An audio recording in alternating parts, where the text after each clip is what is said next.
This is J. Shalom, shalom. Yahweh Shinya, Shabrakatah. We give all praise to the Most High. Again, I say Thawarah, everybody, or anyone that's coming on here. Welcome to another Apocrypha class in the Apocrypha series. As we get to the end, as we're rounding it out, this will be on First Maccabees. First Maccabees. So it's a very meaty book. Again, these are summaries and partial breakdowns. I recommend everybody though, to go read it, go check it out on your own. But if you have the time to listen, you can listen to this. The goal is for you to be able to listen to this and know majority of everything that happens in this first Maccabees. So first we'll start with the history and everything, and then we'll go down the line of timelines, who's who, what happened, and and then get into the apocrypha and get some scriptures. So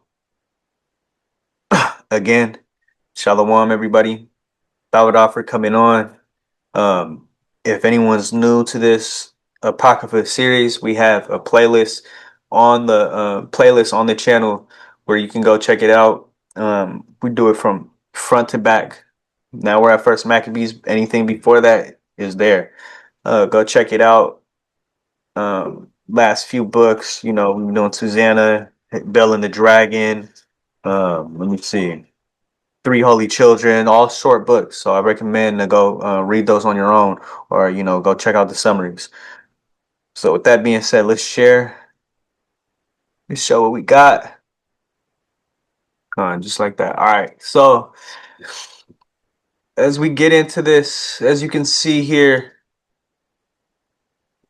first book of Maccabees, I put circa because, again, with these timelines and everything, it's a rough estimate, closest that we can get. About 175 BC to 134 BC is how long this went on.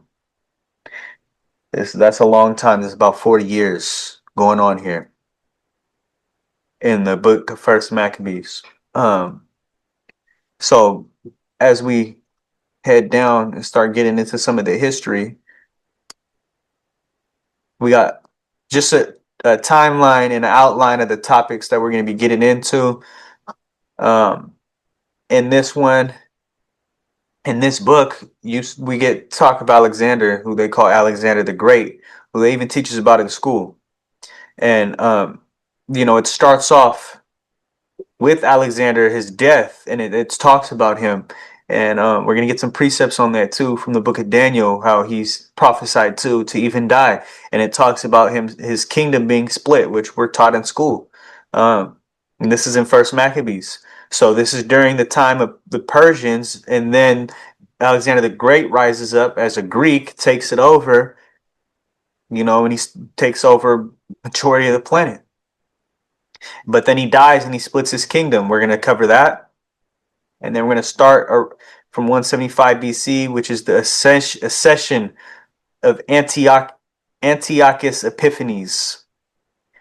This is a man that really sparks the beginning of the Maccabean revolt. He's a ruler, descendant of men and descendant of rulers that were given parts of Alexander the Great's kingdom. And he really prosecutes the Israelites and causes a lot to happen in this book. So as we move down the timeline around 170 BC, we're going to cover an increased persecution of the Israelite people begins. We're going to read some of the things that they did to our people, the things that they've even do to this day, the things that they used in the transatlantic slave trade, or when they took over their indigenous Native Americans, all these things. We're going to check all of that out. And we're going to read some of the wicked, sick things that they did in here during the time of the Maccabees and what's documented, what our people went through, and what happens when we break the commandments and get handed over to these wicked people. And then we're going to cover Mattathias and his 5 sons, how they start the revolt against the, select if I'm saying it wrong, Seleucid Empire, which is, we're going to cover who they are too. Then we're going to hop down the rededication of the temple in Jerusalem and celebrate it as what would be known today as Hanukkah. And then we're gonna get the ending, the death of Simeon or Simon the Hasmonean, marking the end of the historical narrative in First Maccabees. So this is a rough outline of what this will be. So go ahead and sit back. Let's get started. And all praise to the Most High. All right, boom. First slide. So first, let's get some history of it. The book of First Maccabees, it was written in Hebrew, though today it is only preserved today in Greek. It emphasizes how God chose the Hasmonean family to save Israel. Hasmonean, it's the Maccabean, but at the same time, the descendants of, I believe it was like a great grandfather, has his surname, Hasmonean. So it's the Hasmonean family. And the first Maccabees, that's what this whole book is about. It's emphasizing these men that the Most High chose to save Israel, to use these people as his vessel, and then also the persecution of our people by this wicked empire. And it's documenting history. You got Alexander the Great in here. You got all of these names that were even taught in school. Uh, it's a canonical book. It details the history of the Maccabean revolt against the Seleucid Empire, as well as the founding and earliest history of the independent Hasmonean kingdom. So that is exactly what this book is about. The Maccabean revolt, this empire, and the Hasmonean kingdom as it ends. That's what we end it with. It starts with the revolt. We talk about this empire, ends with the kingdom. So now let's get into some meat. Okay, go on. So let's get into it. The Maccabean revolt. This is something as Israelites that we go into the book of Maccabees a lot because um, we see a lot of similarities, even though it got very bad for them. But today we see a lot of similarities of persecution, and then also these things written aforetime are for our learning. We see our forefathers, we see history of revolts and things, and we also understand why this was taken out by our oppressors and put in the Apocrypha. Why would they want us to read about these revolts for persecuting us for keeping the commandments? It gets so bad in this book that it's at a point to where even keeping a commandment will get you killed. The smallest commandment. If you're keeping a commandment, you are punished by death in this kingdom.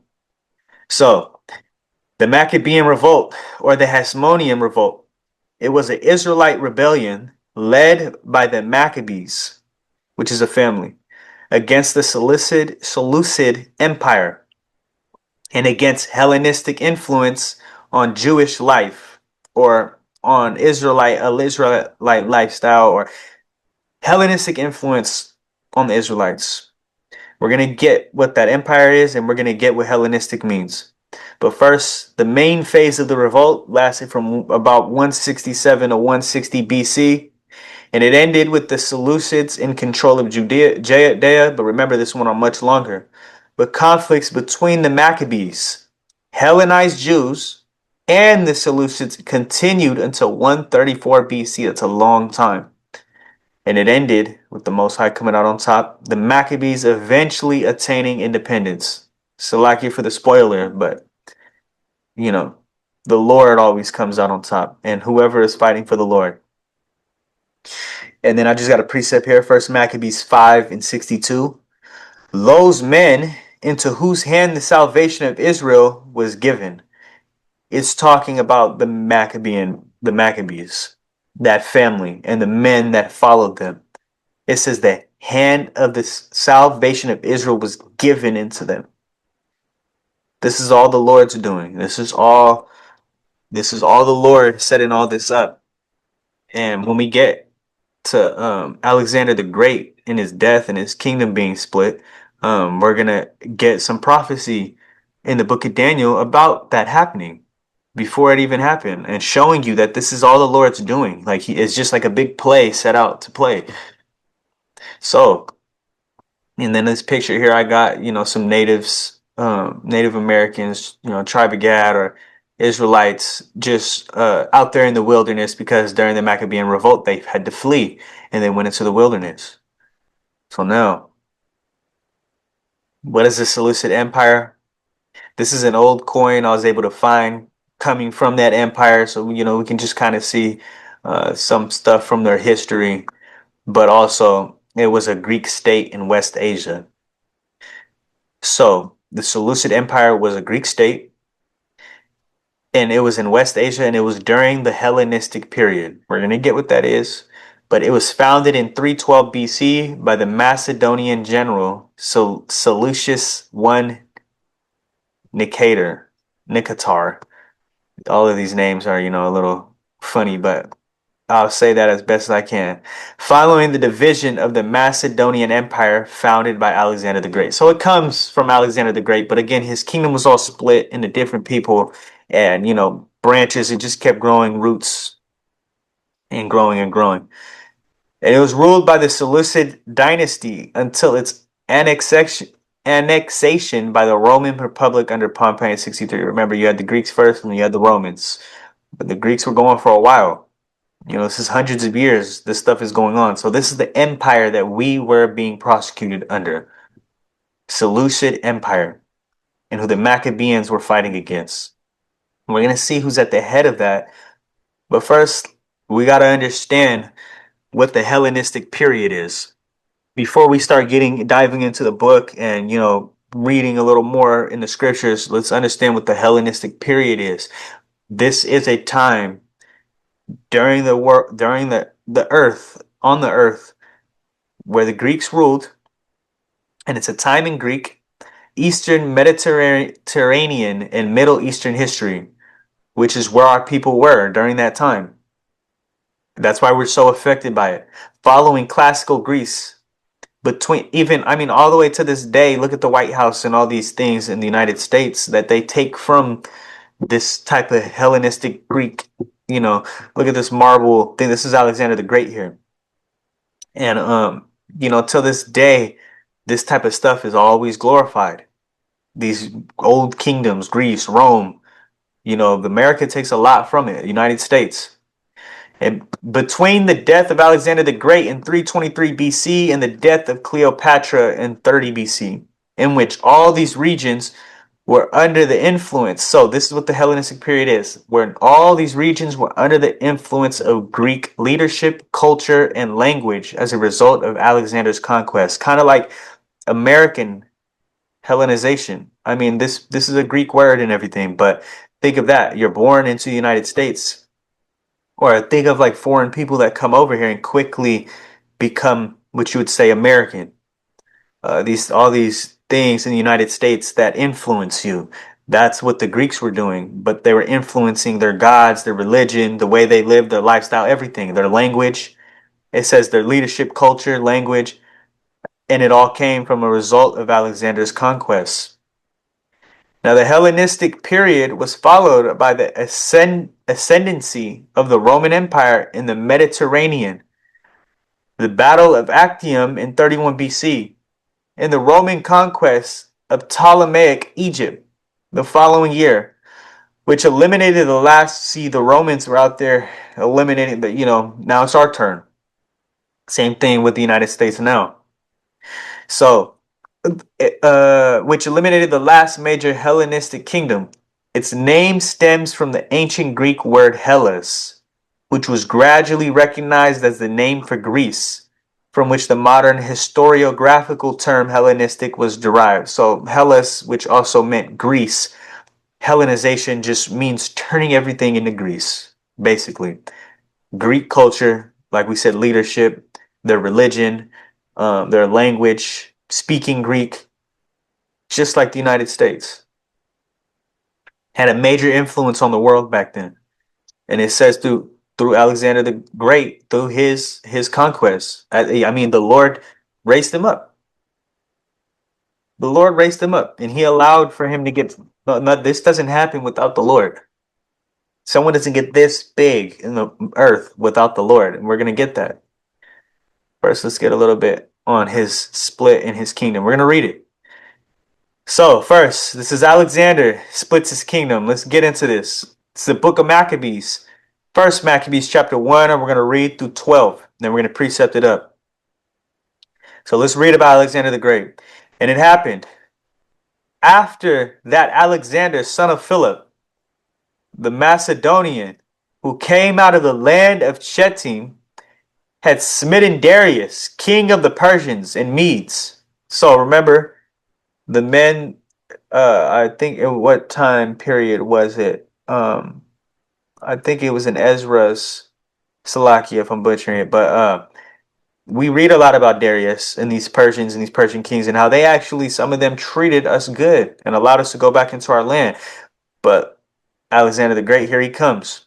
Out of the land of Chetim had smitten Darius, the king of the Persians and Medes, that he reigned in his stead, the first over Greece. He's the first one over Greece.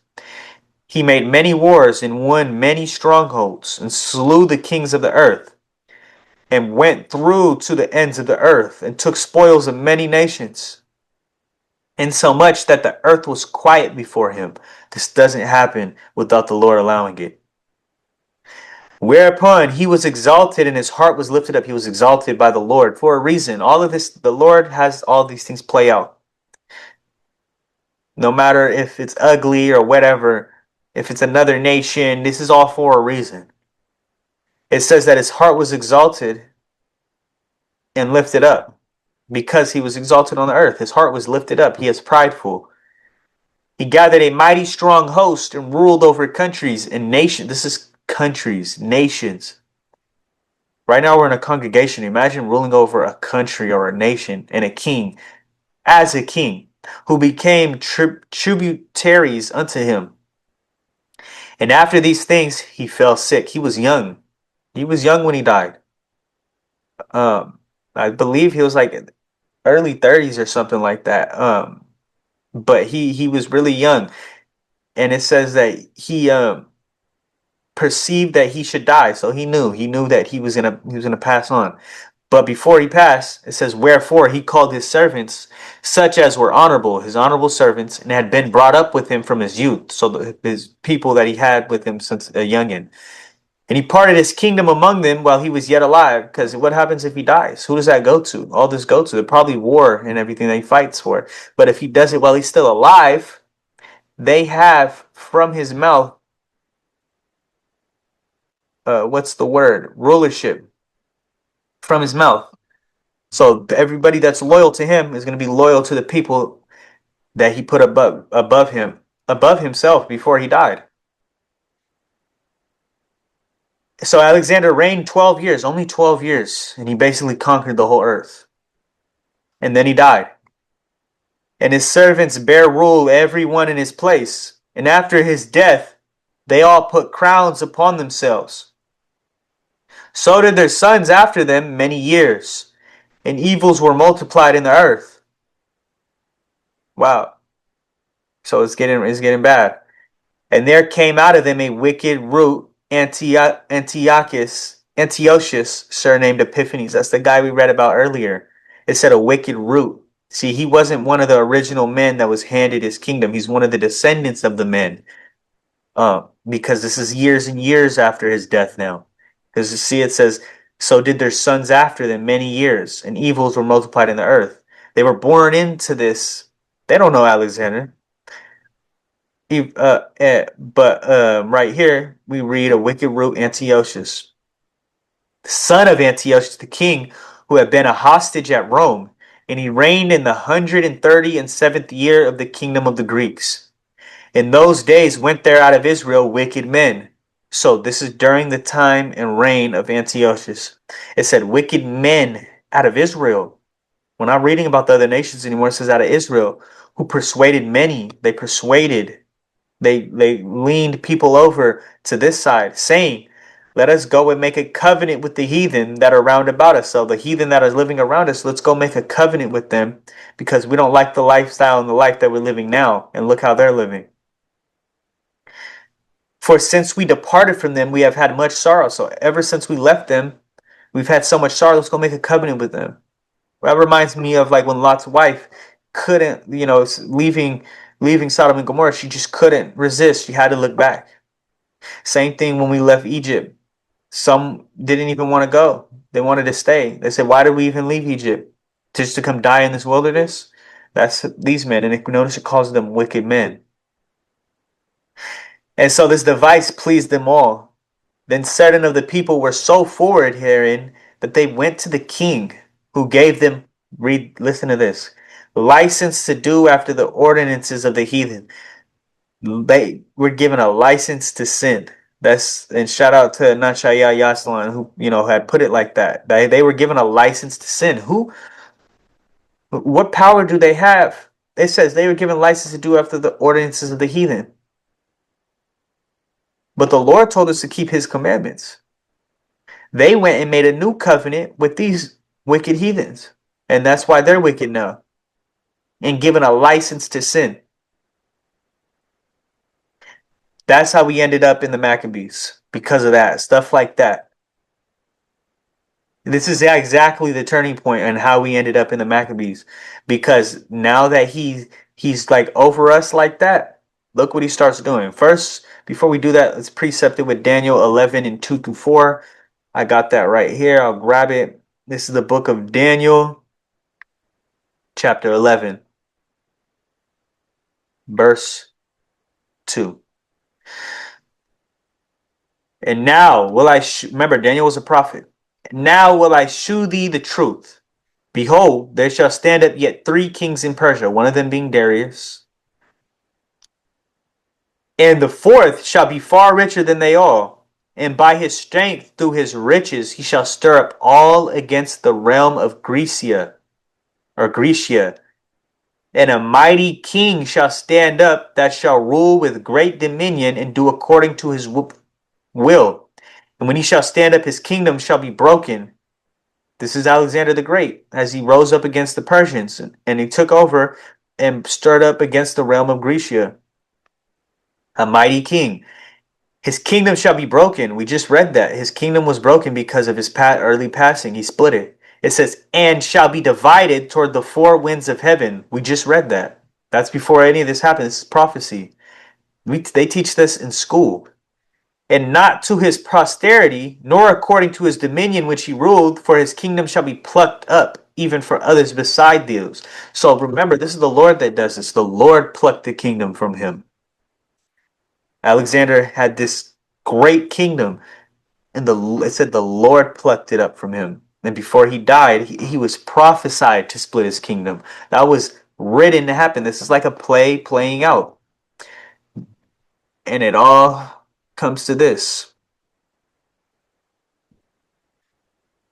Okay, now, time for the Maccabean revolt.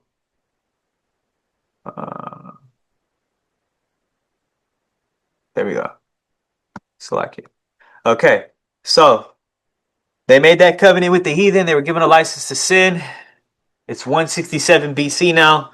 It's time for the Maccabean revolt. Because what happens? Antiochus Epiphanes, he outlaws Israelite practices and commandments. That's what he does. He outlaws them, okay? So what does that mean? Are they going to get a ticket, go to jail, or are they going to be killed? He also commands that he's commanding us now, not the Lord. We're letting this man command us. He also commands that we must keep his laws and religious ceremonies. And then he desecrates the temple by setting up something called the abomination of desolation. And now when we read this in First Maccabees, our people, we were setting up groves and everything. Like, we were doing all these things that we read about so often. It's like clockwork, history repeating itself. Man, we always got to do something to a temple or an altar. Now, that altar that he set up, I did some research on it. It's likely an altar to Zeus. No matter what, it's an idol. The elderly priests, Mattathias, who we're going to read a lot about right now, he refuses to offer pagan sacrifices, and he sparks a revolt. This is how it starts. He said, I won't do it. I won't break the Most High's commands. And he kills a compliant Jew and the king's officer. So, a compliant Jew, which is one that's down with sacrificing to this idol in our temple, on our altar, and the king's wicked officer. So, Mattathias and his 5 sons flee to the mountains, gathering followers and beginning the Maccabean revolt. Now, this is where you can find it. First Maccabees. This is 1 and 41 through 64 and 2 and 1 through 28. We're going to just piggyback in some of that. We're not going to read the whole thing. But let's hop into First Maccabees chapter 1 verse. Let's get verse okay, let's get verse start at verse 50 and we'll read to 64. And whosoever will not do according to the commandment of the king, he said, he should die. We just read. And what was his commandment? That we can't keep our laws anymore and we have to keep his. So if we don't do that, we'll be killed for it. That's how bad it was. Imagine. In the self same manner wrote he to his whole kingdom and appointed overseers over all the people, commanding the cities of Judah to sacrifice city by city. He's commanding us to sacrifice to his idols, his fake false gods. Then many of the people were gathered unto them, to wit, every one that forsook the law, and so they committed evils in the land. So our people were scared, and they feared this man more than the Lord, and they forsook the law of our forefathers, and drove the Israelites into secret places, even wheresoever they could flee for secure. So not all of them did. Some of them were drove all the way into secret places. The only reason they were drove there is because they weren't compliant with going against the Lord and serving this wicked king. Now the 15th day of the month, Caslu, in the 145th year, they set up the abomination of desolation upon the altar. That's what it was called, abomination of desolation. Like, couldn't think of a worse name. And builded idol altars throughout the cities of Judah on every side. They did that all on purpose. They're trying to stray. They took us from our God. And it started with those wicked men that went to go make a covenant with him. And they burned incense at the doors of their houses and in the streets. And when they had rent in pieces the books of the law which they found, they burnt them with fire. Wow. So they were just choosing through everything. They were running through the houses, finding back then the books of the law, the Old Testament, and it says they were burning it and ripping it up. So you can't know. There was no internet. It was all written down or word of mouth. That's how evil they were. Now the 25th day of the month they did sacrifice upon the idol altar, which was upon the altar of God, at which time, according to the commandment, they put to death certain women that had caused their children to be circumcised. So remember, we were commanded by the king not to keep God's commandments. They found women still circumcising their children and they killed the women. Look what they did to the babies.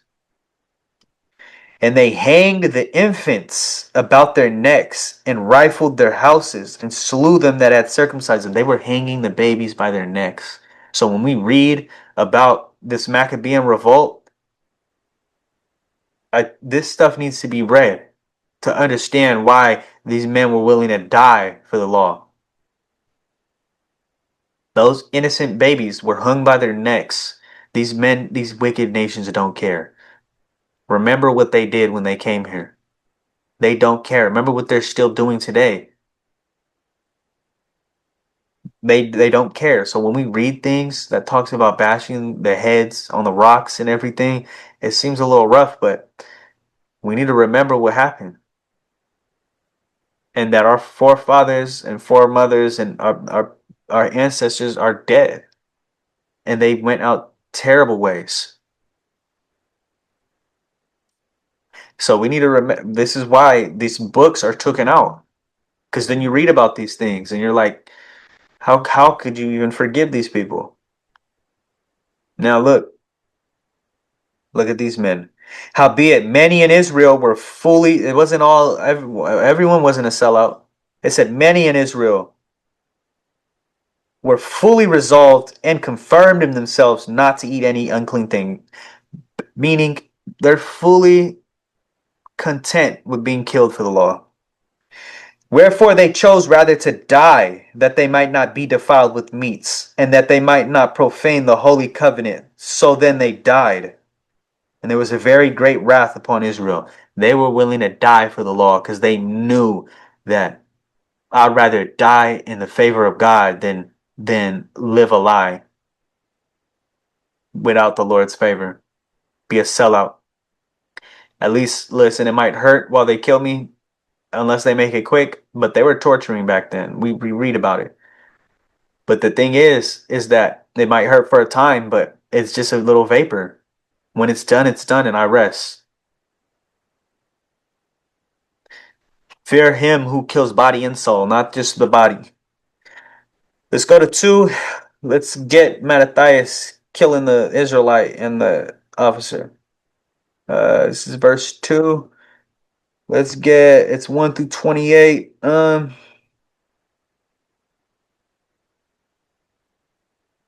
here it is. We'll start at 23. Now, when he had left speaking these words, because they were trying to get them to sacrifice on the altar to idols, there came one of the Jews in the sight of all to sacrifice on the altar, which was at Modin, according to the king's commandment. Which thing so one of the Jews was going to come and sacrifice on the Lord's altar to an idol. And when Mattathias saw, he was inflamed with zeal. He was inflamed with the zeal. You know that comes from the Lord. We read a prophecy about all these things happening. And his reins trembled, just like Phineas. Neither could he forbear to shew his anger according to judgment. Wherefore he ran and slew him upon the altar. Killed that Israelite on the altar for trying to sacrifice the idols. He got sacrificed at that point. And this is the start of the revolt. Also, the revolts, if you notice, usually start at a one little crazy moment. Someone breaks and they're like, I'm not doing this no more. They do something that you can't take back, and it's time now.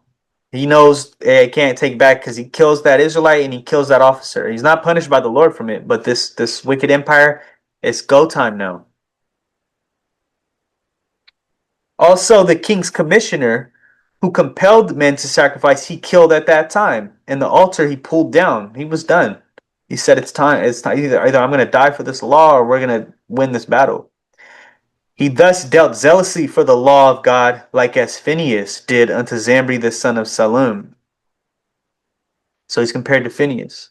And Mattathias cried throughout the city with a loud voice, saying, so he was ready. He ran through the city crying a loud voice, whosoever is zealous of the law and maintaineth the covenant, let him follow me.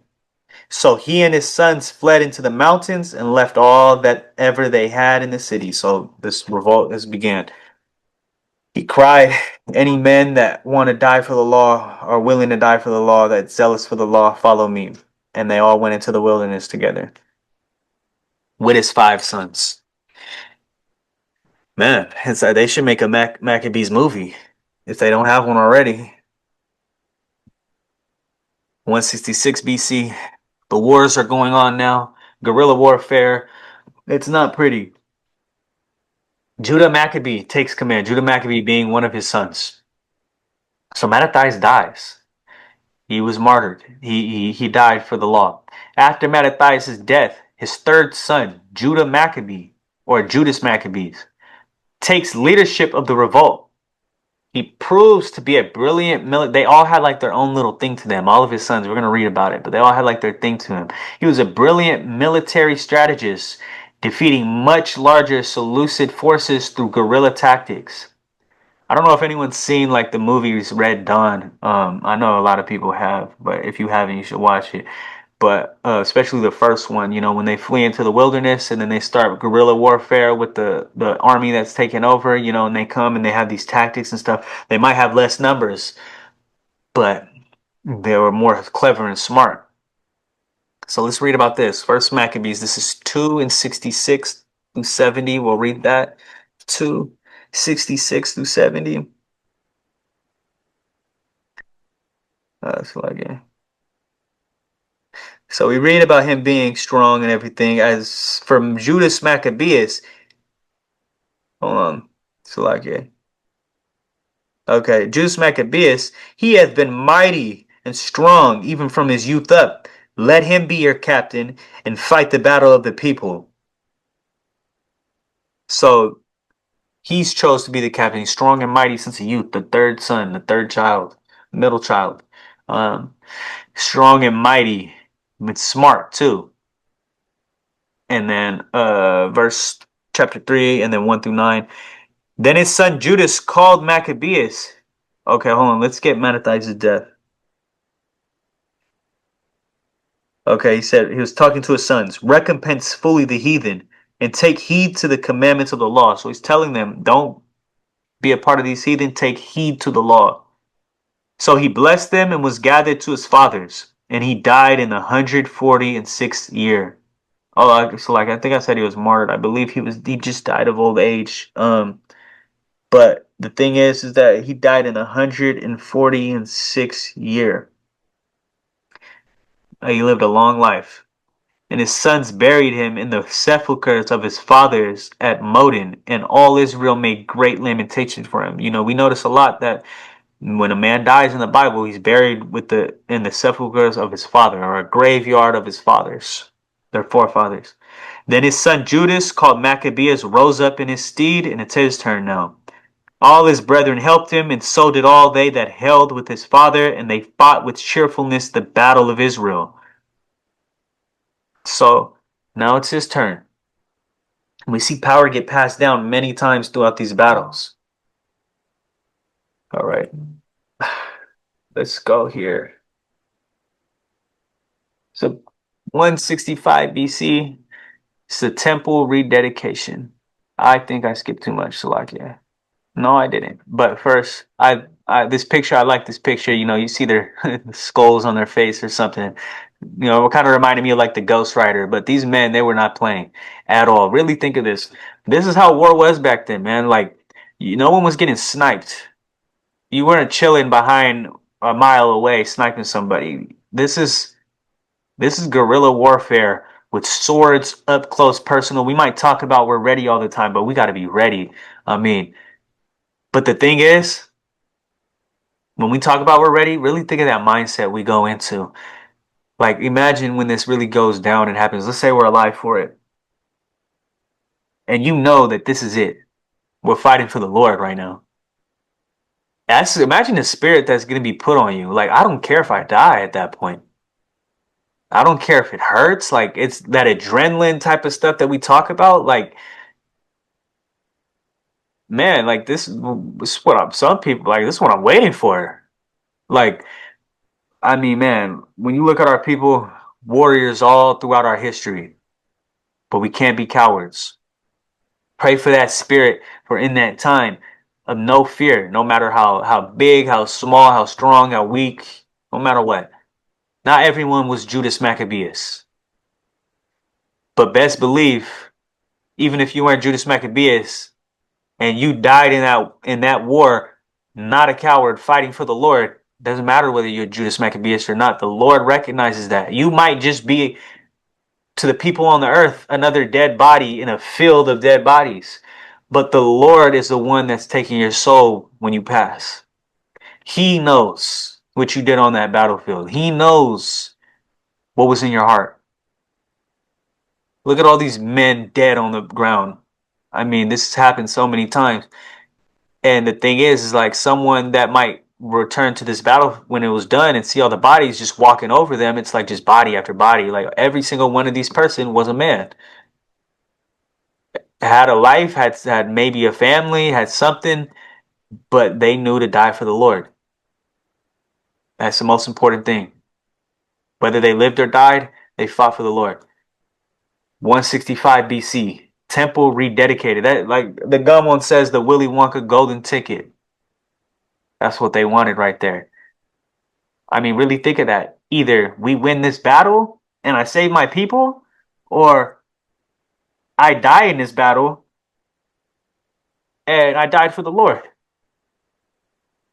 And I still trust in the Lord that He'll save my people. So, I mean, shoot, it's a scary situation, but when you start seeing death as not just the end, it's not the end. When you start seeing death as rest, and the thing that scares us about death is we don't want to die in our sins, and also it could hurt. I mean, yeah, we know it could hurt, but the scariest thing about death to me is dying in your sins. We pray that the Lord have grace and mercy on us. So if I can die for the Lord to prove to Him and show Him, hey, may the Most High's will be done. So now, 165 BC, temple rededication.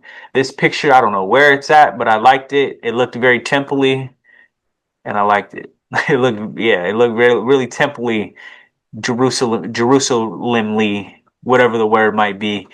But it looked, I like this picture, and so I really, take the time to choose these something like, see right here. This is scary.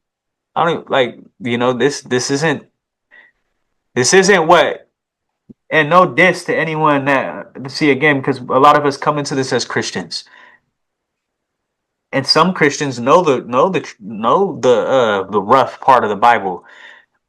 But so often when we go to church, we're only taught one-sided, lopsided. God loves everyone. Love, love, love, love, love. Like, this is love too.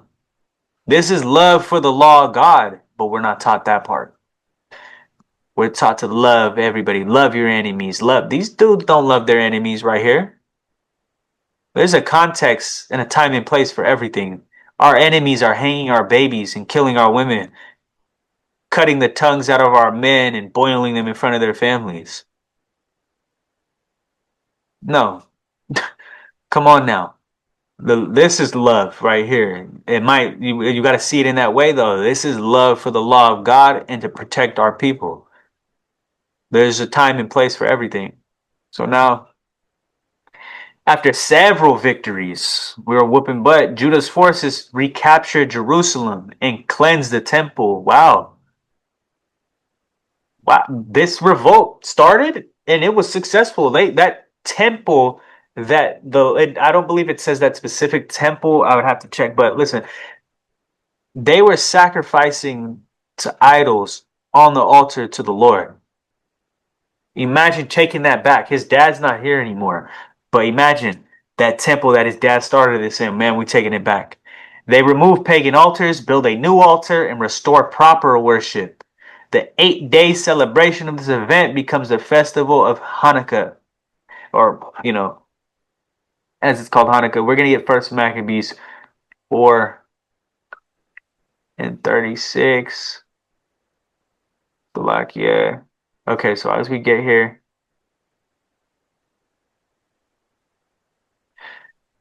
and I know I'm calling it Hanukkah, but Feast of Dedication, rededicating the temple. Call it either or. We call it Feast of Dedication, but I know worldwide it's maybe recognized as Hanukkah.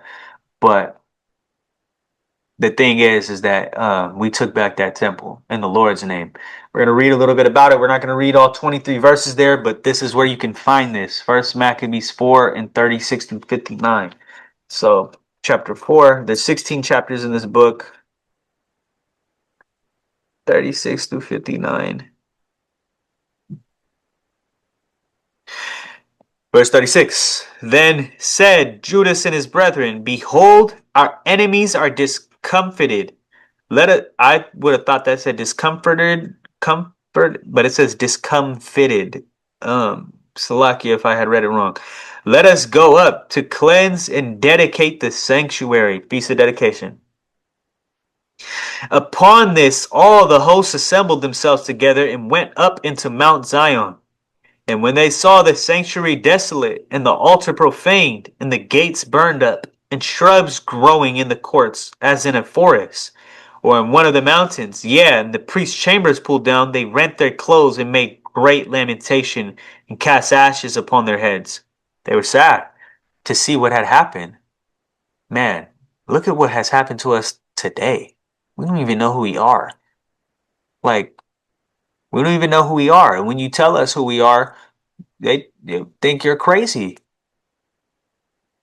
Bro, how many times do we got to read in the Bible are people being destroyed and losing our identity? How many times do we have to read it to recognize that this is a repeated thing happening to us? We're living it right now, except this is the American captivity, and and they can hide things a little bit better now. You got the internet, you got all this AI, you got all these things. I mean, you just got all these tools to just pull you away from God. Social media, all the, everything can be used in a good way, but it's very easy to lean the other way too. That's why we got to take our thoughts captive and remember the Lord.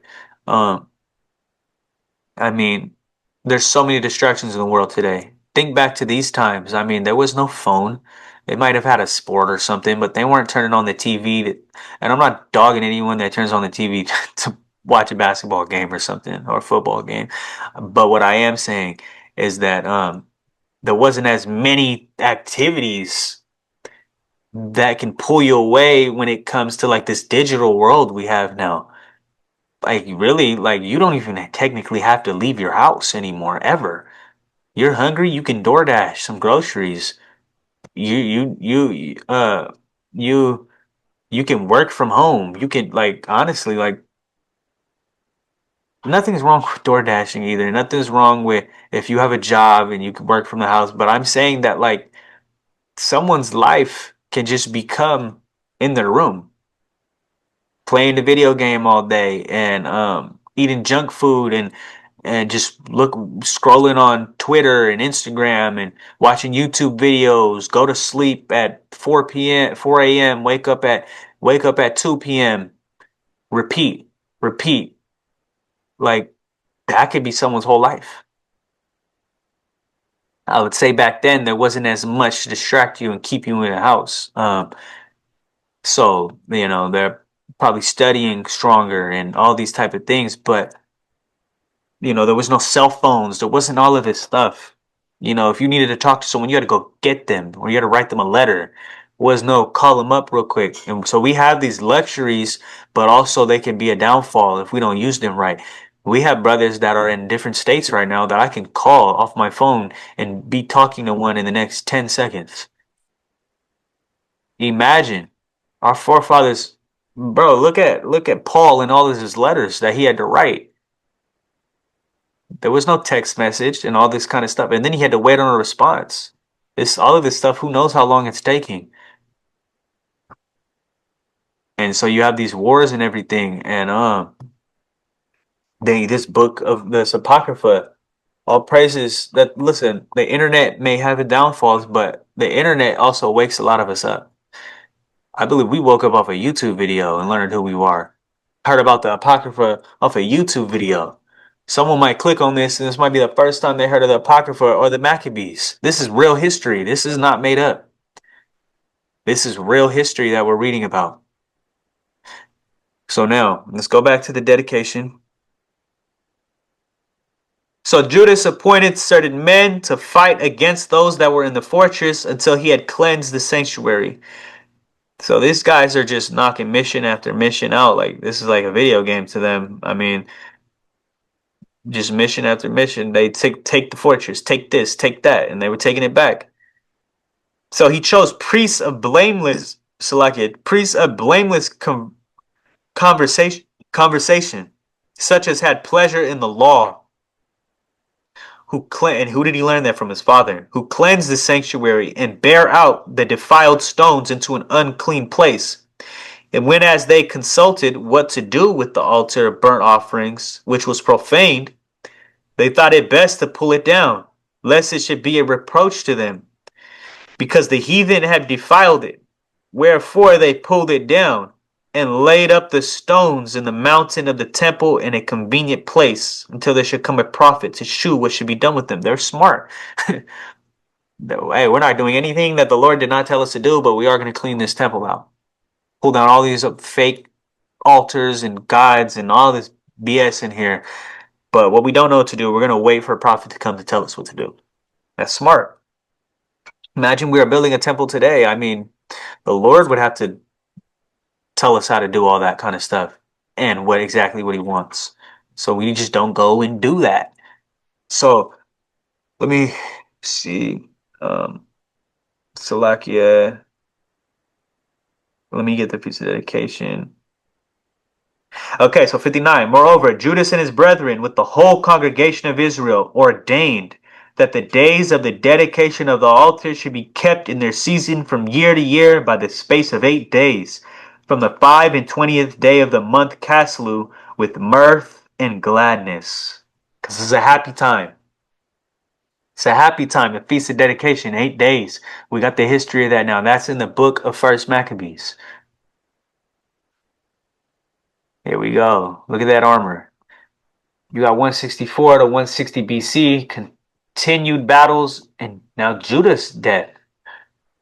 I mean, this war, look, he died for the Lord. Listen, he died for the Lord. But at the same time, war is not some pleasant thing. Everybody was dropping. So Judah continues fighting. This is years and years of stuff is going on. Like, this is their life now. Their life is just a big war. Judah continues fighting against both Seleucid forces and hostile neighboring peoples. He makes an alliance with Rome, but is killed in battle. See, he made an alliance with Rome. He was a righteous man, but he made an alliance with Rome, but is killed in battle before Roman help arrives. His brother Jonathan takes command of the Jewish forces. Now, this is First Maccabees. This is chapter 7 through 9. That's the two chapters there where it's covering all this history. Salakia. Okay. This is chapter 8 in the Common English Bible. It's a different translation that we're going to grab just to spice it up a little bit, but this is verse 1. Now Judas heard about the Romans' reputation for being strong and loyal to all who made an alliance with them. They pledged friendship to those who came to them. They were very powerful. Judas had been told of their wars and of the brave deeds that they were doing among the Gauls, how they had defeated them and forced them to pay tribute. He was told what they had done in Spain to get control of the silver and gold mines there. They gained control over the entire. Judas had heard of Rome. This is baby Rome starting to rise. You know, it's another nation, but this baby Rome starting to rise. We know what they become. This kind of reminds me of like when America, United States first started coming up, and we were being recognized by the whole world, as becoming a superpower. So he knows, but he has word of their reputation for being strong, loyal allies. Not backdooring you, switching up on you. So they gained control of their entire region through their planning and patience, even though the place was a great distance from them. They also subdued the kings from the ends of the earth who fought against them until they crushed them and inflicted heavy casualties on them. The rest paid annual fines to them. They crushed in battle and conquered Philip and King Perseus of the Macedonians, as well as others who rose up against them. They also defeated Antiochus, the great king of Asia, who went to fight against them with 120 elephants, with cavalry, chariots, and a very large army, and they crushed him. But they took him alive. They declared that he and those who succeeded him should pay a heavy fine and turn over hostages as well as some of their best territories. So you can read all about this in chapter 8. And you can read all about these battles and everything from chapter 7 through 9. One thing I want to get is Judas' death. And I have it right here. Verse 17. Whereupon there was a sore battle, insomuch as many were slain on both parts. Judas also was killed, and the remnant fled. Then Jonathan and Simon took Judas their brother and buried him. We're not invincible. Listen, the Lord is on our side, but we're not invincible. You can still die. Don't fight with fear, though. Sometimes you are invincible. Sometimes you do got that Lord's plot armor, which is Christ's the armor of God. But we don't fight scared. But you can die, and it can be a righteous death. The Lord has this set out to play. Jonathan and Simon took their brother and buried him in the sepulchre of his fathers in Modin. Moreover, they bewailed him, and all Israel made great lamentation for him and mourned many days, saying, How is the valiant man fallen that delivered Israel? As for the other things concerning Judas and his wars and the noble acts which he did and his greatness, they are not written, for they were very many. Not everything that Judas did was written. There's so much. It literally says we didn't write it all because there's so much. Think Hamashiach. Is everything he did every day written? No. There's so much that we don't know that he did. We have the main meat, the important meat, but we don't know the day by day life of everyday Hamashiach.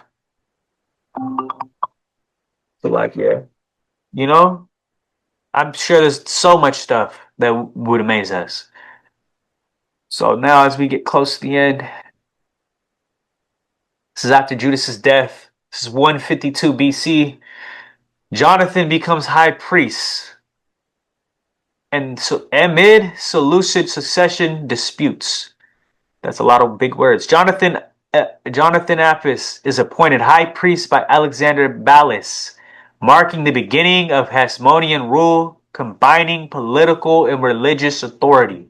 This is First Maccabees chapter 10, 15 through 21. Let's read it. Now when King Alexander had heard what promises Demetrius had sent unto Jonathan, when also it was told him of the battles and noble acts which he and his brethren had done, and of the pains that they had endured, he said, Shall we find such another man? Now therefore we will make him our friend and confederate. Upon this he wrote a letter and sent it unto him, according to these words, saying, King Alexander to his brother Jonathan sendeth greeting. We have heard of thee, that thou art a man of great power, and meet to be our friend. Wherefore now this day we ordain thee to be the high priest of thy nation, and to be called the king's friend. And therewithal he sent him a purple robe and a crown of gold, and required thee to take our part and keep friendship with us. So in the 7th month of the 160th year, at the feast of the tabernacles, Jonathan put on the holy robe and gathered together forces and provided much armor. So Jonathan is made high priest. And we just read about that. And mind you, the fighting is still going on. This isn't over yet. And we know it's not over because right here, in 142 BC, look at that time period. That is 10 years went by, just like. So after Jonathan's capture and death, Jonathan dies and gets captured and he's killed. His brother Simon becomes leader. Remember, he had 5 sons. Gains full independence from Seleucid rule. Establishes this is like 40 years in the making. Establishes a hereditary high priesthood and begins minting Jewish coins or Israelite coins, Jew coins. So they start their own thing separate from this rule that they've been under for years and years and years. All started with a revolt. It led to this. Let's get First Maccabees 13 and 41 through 42.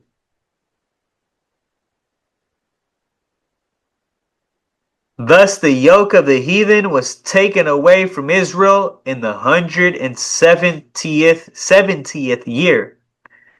Then the people of Israel began to write in their instruments and contracts in the first year of Simon the high priest, the governor and leader of the Jews. In those days Simon camped against Giza. Salakian. Okay, so we have there. Simon becomes the leader now. After Jonathan's death. Let's read about Jonathan's death though. Let me get Jonathan's death. I believe I have it right here. Salakia, Jonathan's death. So this is the book of First Maccabees 12 and 41. Let me get it right here. This is chapter 12. Okay, so Jonathan is actually killed by he's treacherously captured and killed by the Syrian general Trypho around 143 BC. He was lured to Ptolemais and then in prison. His soldiers are killed and he's executed. Simon goes to retrieve his body and buries him in Modin with his forefathers. So let's read it. Let's read it though.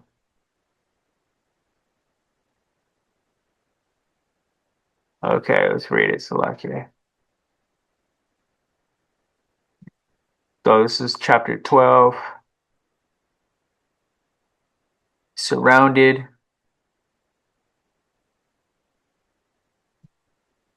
This is First Maccabees chapter 12.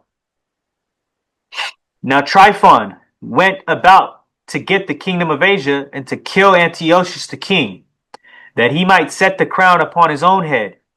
Howbeit he was afraid that Jonathan would not suffer him, and that he would fight against him, wherefore he sought a way to take Jonathan that he might kill him. So he tricked Jonathan, imprisoned him, treacherously killed him. Then Jonathan went out to meet him with 40,000 men chosen for the battle and came to Bethshan.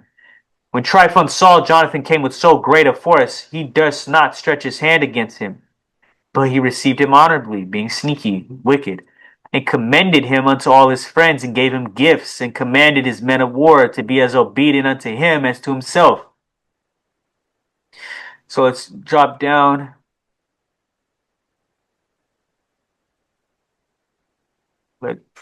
Okay, 48. Now, as soon as Jonathan trusted him, entered into Ptolemais, they of Ptolemais shut the gates and took him, and all that came with him, and they slew them with the sword. They tricked him, treacherously trapped them, killed them, gave them gifts. They played Jonathan. That's how he went out. They slain Jonathan and all his soldiers with him. So now, as Simon takes over, let's close this out. This is the last slide. Again, Thawarah, everybody that stayed through and listened. This is 134 BC. This is years after what we just read. This is 8 years. Simon had a son. And his son takes over after, because Simon's assassinated. His son John, Hyrcanus, becomes both high priest and ethnarch. He expands the Israelite territory and forcibly converts the Idumeans to what the world calls Judaism, but to the law, statutes, and commandments. Let's get First Maccabees 16, and we're going to close it out with 23 through 24. First Maccabees 16 and 23 through 24. No, we'll start at 20. We'll read to 24 and close it out. And others he sent to take Jerusalem and the mountain of the temple. Now one had run afore, this is all Jonathan's doing, to Gezerah, and told John that his father and brethren, so again, not Jonathan, John. Jonathan was his uncle, I believe. And brethren were slain, and quo he, Ptolemy had sent to slay thee also. So he hears about how his father and his brethren, they were killed by that wicked man that tricked him, and now he's coming to kill his son John. John's a grown man by now. Hereof, when he heard, he was sore astonished. So he laid hands on them that were come to destroy him, and he slew them. For he knew that they sought to make him away. He was raised in war. He was trained up as a child born into this war. He slew them. As concerning the rest of the acts of John, and his wars, and worthy deeds, which he did, and the building of the walls which he made, and his doings, behold, these are written in the chronicles of his priesthood, from the time he was made high priest after his father. That is the end of First Maccabees. It ends with John, the son of Simon, which is a son of Mattathias, taking over as they get their independence and they become their own nation again. And I put this here because this is one of the coins that they were putting out. Very old. I don't know what it says, don't know what it is, but I know that it comes from what's called the Hasmonean dynasty. As I'm sharing screen, let's get that real quick. Hasmonean dynasty, we'll just read up on it real quick for anyone that really wants to know. So like, let me get out of here. Hasmonean dynasty. Why is it not letting me get out of here? Salakia. Hasmonean dynasty was the ruling family of Judea during the Second Temple period, descending from the Maccabees, who led a revolt against the Seleucid Empire. It was founded by Simon Maccabeus. This priestly dynasty established an independent Israelite kingdom or Jew kingdom that expanded its territory and promoted the law of the Lord, but later declined due to internal corruption, civil war, the rise of Rome. So internal corruption, we know what that means. We stopped keeping the commandments again and again and again. But let me go back to the Zoom. Okay, now I say Thawarah for everybody coming on. Anyone that's listening, I recommend to go read First Maccabees for yourself. Go check out these books in our series. And we give all praise to the Most High. I say Yahweh Ba'Shem Yahshai Barakatah and Shalom. Shalom, Mashuka.